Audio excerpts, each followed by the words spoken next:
Hello everyone, welcome back to Rayman Origins. In this part, we continue our, Double back around to every world. double back around, loop-de-loop, and pull. But I unlocked a treasure chest level, so obviously I have to completely ignore what I was What I've been doing doing, and backtrack back to that, because you know how that is. How are you guys about that kind of stuff? Probably less so in these kinds of games because it's usually not as much of a thing in these kinds of games, but like in an RPG, if you unlock a side quest 2 towns back, how likely are you to immediately go and run back and try to do that? That depends on how obvious the side quest prompt It depends is. on how obvious it is, as well as how convenient it is to get back to said town. Because I'll tell you now, I ain't going back to the fucking Fort Condor for a Super I am Bowl, absolutely right? obsessive about backtracking for side quests. I spent like the last 3 days doing nothing but that in Baldur's Gate. And mind you, in Baldur's Gate, they add the additional story context of how many hours and days it takes you to get from one location to another, and you have to rest after every trip. So, Oh wait, Baldur's Gate, like the game actually cares about that shit? oh yeah, it's AD&D rules. It cares about everything. Oh, Sometimes man. it's very clunky in its implementation, but like if you go without rest, your characters get fatigued, and if you go without rest longer, they get super fatigued, and that comes with all kinds of dice roll penalties that you don't want to deal with. So don't do it. All right. Fucking nap. Yeah, because I'm thinking back, because I agree with John, it depends on how obvious the prompt is. And this is actually, I'm thinking about this right now because as of time of recording, Nintendo has just recently done an amazing job of allowing its fans to buy Xenoblade Chronicles 3. I say with no sarcasm in my voice whatsoever. And I bring it up because Xenoblade Chronicles is simultaneously one of the best and worst examples of doing this. Because Xenoblade Chronicles has, like, the original at least. I don't know about 2 or X or 3 whenever the hell that comes out. But, like, that game has a really, really convenient quick warp system, and it marks every single side quest and which ones are time sensitive and which ones aren't, and it gives you all the information you can need. But then there's also like 30 billion side quests, so if you go back and do every side quest as soon as it's unlocked, not only are you not doing the main story for 10 hours in the way that people make fun of Final Fantasy VII and its floating meteor for, but also then you're like extremely comically over leveled for all of the main story stuff that you're about to do, which is just like, yeah. So in my experience, the best way to play Xenoblade Chronicles is to do only some of the side quests, which is just weird. And I don't know how I feel about that. Yeah, it's like that kind of goes against my mentality for RPGs specifically, because Final Fantasy is always going to be my go-to example. We were talking about how often will you do it depending if like the town was like 2 towns away or some other shit. But with it, like with 14 and 15 are the most egregious examples I can think of because they have quest marks on the map and shit. And like when you're doing a new expansion, or in 15, where after you like accept a new quest or some other shit, suddenly 5 other side quests will open up with other NPCs around the establishment, and I hate it because okay, fine, I'm gonna go do these real quick. Well, I mean, at the very least, an MMO is kind of designed to give you lots of busy work to do by nature. So, I mean, there's that, I guess.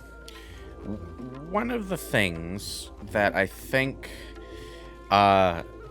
because I played so much Elder Scrolls, to be honest, I've sort of broken myself of the habit of trying to do everything all at once, because honestly, in Oblivion and Skyrim, that's a good way to drive yourself insane. So, like... Well, it's funny because, like, when I to use 14 again as an example, when I'm going through an expansion for like the first time new with my main character, I'm doing everything along the way, which is, you know, I generally don't recommend for the record because what Lewis is saying. But for my alt, because I know better, I am able to fight that compulsion a little harder and just stick to the main story stuff until like The thing about game.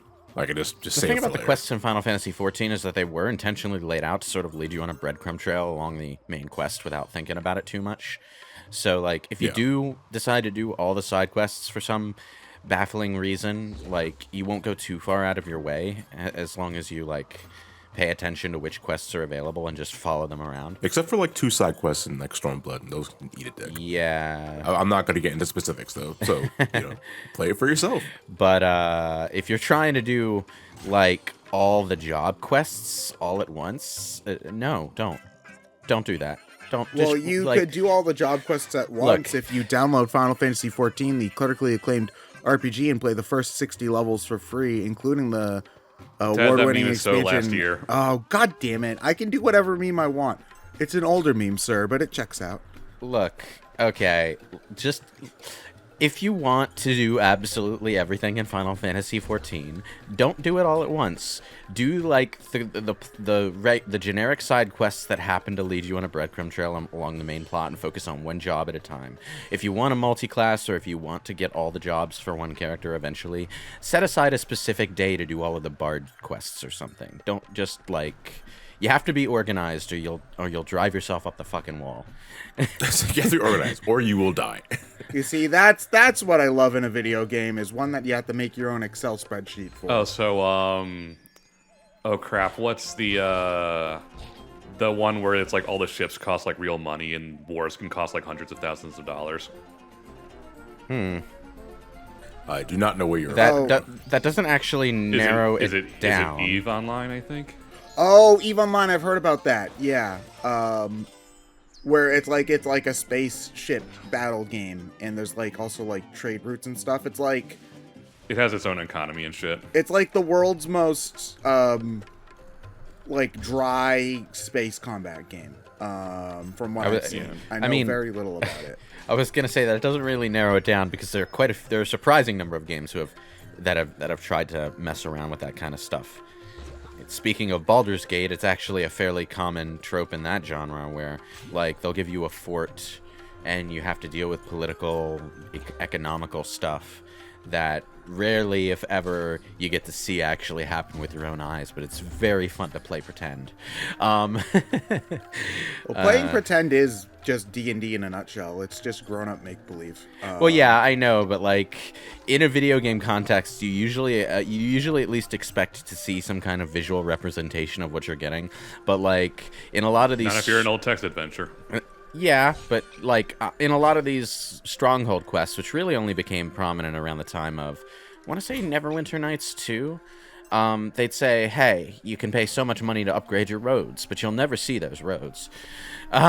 You just get a text box telling you that the roads are very nice now and it's benefiting your local economy in such and such a way. And like maybe you'll get a side quest down the line that relates to those roads, maybe, possibly. So, John, have you ever noticed how whenever anybody ever does construction around your town, that once it's done, like the road immediately goes back to being awful? It's like that.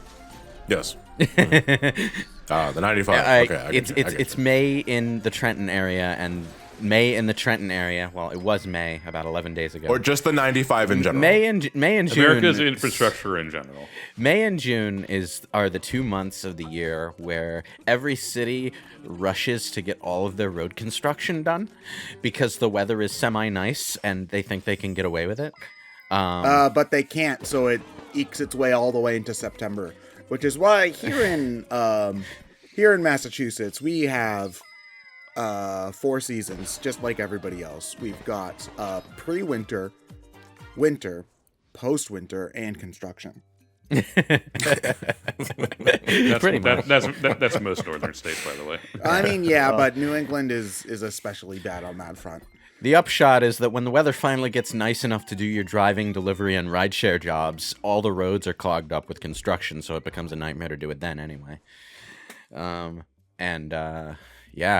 Traffic jams all around. I had 2 road closures within 3 blocks of each other when trying to drop a customer off. So, have you ever had to like deal with like the occasional block party just fucking cutting your route off? Hate it. Well, absolutely hate it. I don't know what that's like, because I live in I'm like just far enough away from the big city that I don't have to deal with that kind of stuff too often. I'll tell you probably wouldn't get blocked. Yeah, it's more of a like a suburb thing where they're just gonna like, hey, we're gonna shut down this road for 6 hours so that we can barbecue in the middle of the street instead of in our backyard. the 6 goddamn moonbounds I've seen today. They won't even let you be on the moonbounds. Oh, you don't live here. Excuse me. You don't live on the street, and I'm trying to drive. You piece of shit. Man. I've never seen that kind of thing going on around here, even when I'm like in the suburbs. I think actually it might be something that they're not allowed to do in this state. I'm still trying to find those hip youngster rooftop parties that everyone brings their Switches to. Oh, man. One day, maybe I will find my fellow millennial friends and be able to pass a Joy-Con to play 1-2 Switch. Maybe one day. Everyone bring your Switch. That's like, gentlemen, welcome to the moon. I'm still looking for an opportunity to just play a fucking tabletop RPG in my area. I discovered a games shop, but like nowhere in their event windows does it mention an open period for tabletop games. Okay, see, now I'm just imagining you bringing like the D&D 5th edition starter set to the hip millennial party. And then everybody's like trying to drink, and you're like, okay, so this is how you roll your character, all right? First, you roll 4d6. This is a rooftop Switch party. Okay. You roll 4d6 and ignore the lowest roll. Wait, no, please come back. Oh, wait, maybe you can trick them into playing Yahtzee and then use that to roll their character. Look, 5th edition has all sorts of rules that are like lazy player friendly. You can like just do away with experience points altogether and just have the DM decide when you level up. You can just point by all your stats, like with multiple different point values for how powerful you want the parties to be.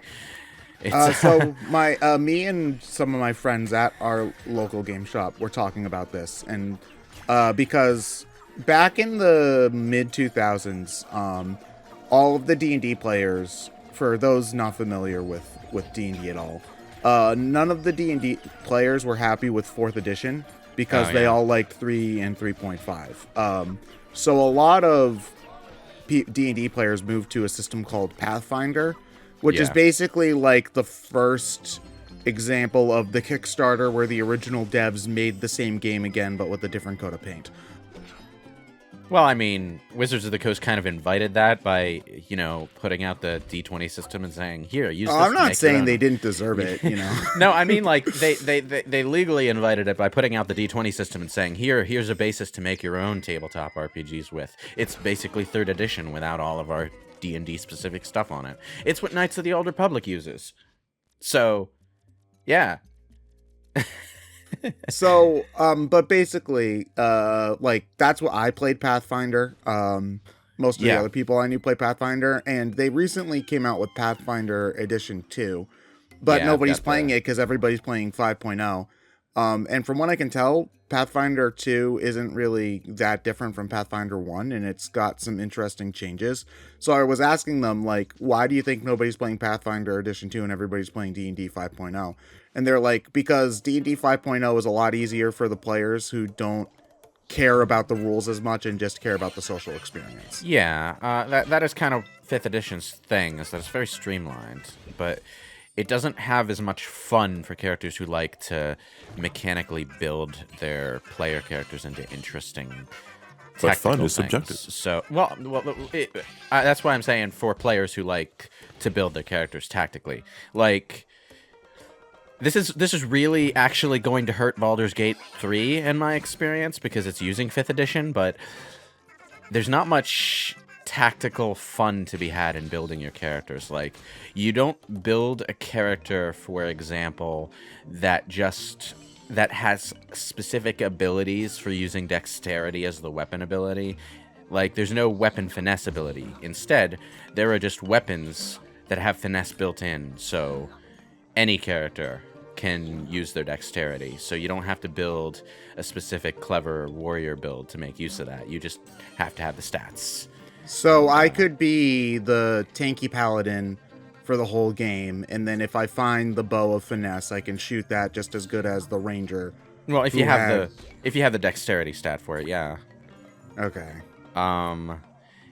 It's like you don't have there's not as much emphasis on feats is the main thing. Feats and prestige classes are a big part of 3rd edition and 3.5 in particular, and that was a thing that Pathfinder really emphasized. And 5th edition did away with a lot of that stuff and just gave everyone a really simple, straightforward way to make their characters, which isn't to say that, like, you can't have a lot of fun with combat and character building in 5th edition. It just, you have to be okay with it being, like, light on mechanical fluff, you know? Which, from what I can see, is part of why D&D has grown so much in the past couple of years, is because it's made the textbooky kind of aspects of D&D a lot more inviting. Because when I was ever trying to get somebody into D&D earlier, or Pathfinder, I was like, I'll make your character for you.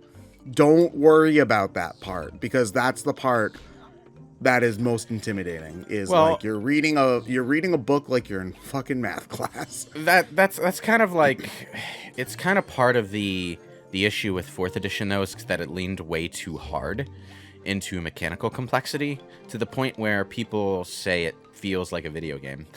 Yeah, that when I was talking to my friends about it, because I never played 4th edition at all, they were like, if this were a miniatures game like Warhammer, it would be a perfectly serviceable Warhammer kind of game, but it's not a good role-playing one because of that. There's a lot of mechanical complexity that goes into character building and combat mechanics, to the point where, yeah, it does kind of feel more like a miniatures game or a video game than it feels like a Dungeons and Dragons type game. Like, it doesn't feel like you're playing as a character who knows how to dual wield good. It feels like you're playing as a character who has a sword in each hand and a button that you press to do a special attack. That's what 4th edition tends to feel like, and it's just like, I don't know. I feel like 4th edition would have been a great addition to make a tactical RPG on a computer or console with, but so they should have made Baldur's Gate 3. They should have made Baldur's Gate 3 with 4th edition? Yeah, probably. That would have been a fun game. It would have been a lot easier to get into than fucking 2nd edition. God damn. Is Baldur's Gate 3 out yet? Because, like, I can't tell if it's out yet. It's been in early access for ages, and they're updating it with new classes and, like, area content every now and again. And, like, the people who are into, like, helping the game's development through feedback are having just, like, a real blast playing through each version and giving their feedback on what the classes feel like and all of that. I personally only bought it as a pre-order, so I'm waiting for it to finish.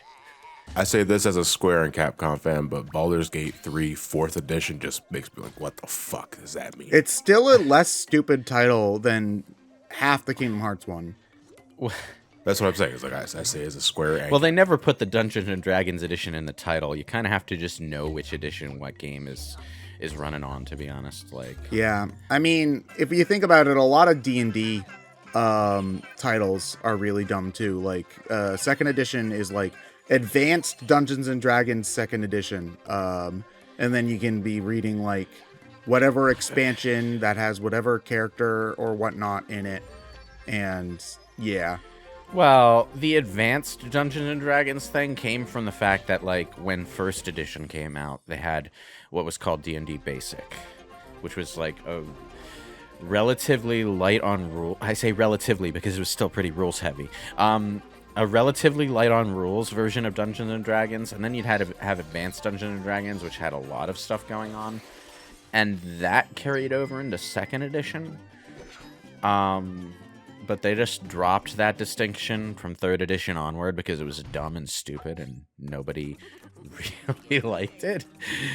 It also made the Advanced Dungeons and Dragons sound more intimidating than it should have been. Yeah, again, it's like D&D has always struggled with the fact that their game looks like a game for nerds who like math class, because it's just like, oh no, you're not just taking basic Dungeons and Dragons, you're now in 202 advanced Dungeons and Dragons for Look, AP students. Fucking AP Dungeons and Dragons. Get Even the fuck out. I D&D don't wanna Basic be a had part to of deal this. with THACO, which is like the most counterintuitive mental math you're ever going to do in your life because it's all backwards. So, yeah.